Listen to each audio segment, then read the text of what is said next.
you've had your highs and your lows, and you've been absolutely magnificent right through. How does one get up off the deck when things aren't going well? I would like to share one experience with you here. It's a funny story, but completely out of the box, which we hadn't tried, and it did wonders for our team.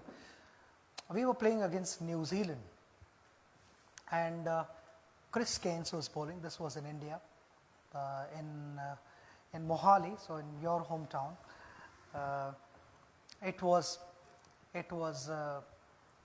The ball was reverse swinging, and Chris Gaines was virtually beating us 2-3 times an over. I was batting with Rahul Dravid, so the main batters were batting. We'd like to believe that we were the main batters. And we were getting beaten, and we were sort of clueless because we couldn't see the shine.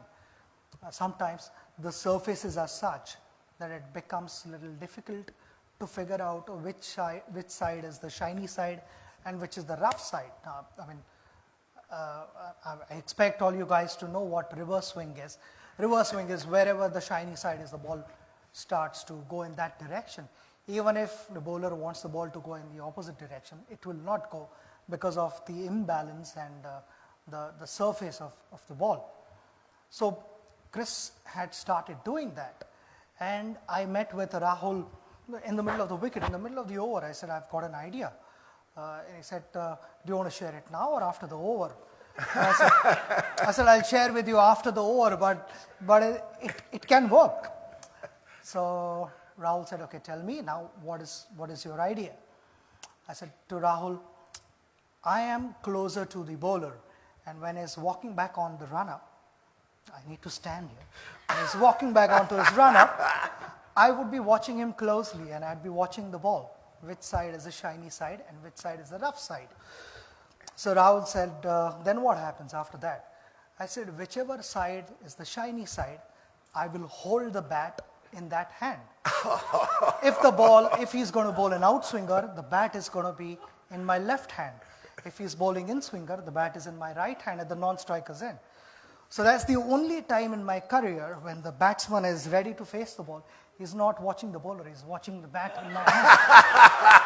So he's very good. So Rahul is watching me, and suddenly you see a couple of cover drives being hit for boundaries, and on drives passing piercing mid-wicket and mid-on, and Chris is like wondering, these guys were getting beaten a couple of times every over, and suddenly I'm giving away a couple of boundaries. There's definitely something wrong.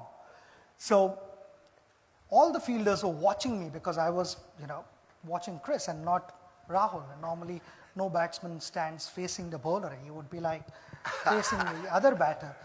And then I would quickly change the bat, and by then they had sort of figured out that there is something fishy. And Chris lost his momentum, he lost his rhythm, and he held the ball cross-seam, and he bowled the ball, and instead of looking at Rahul or checking what has happened there, he looks at me and I said, what have you got for this?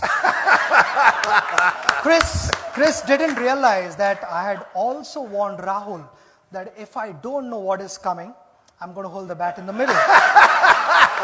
So that is how the story goes. So it's just, in short, it's just being a step ahead of your opposition.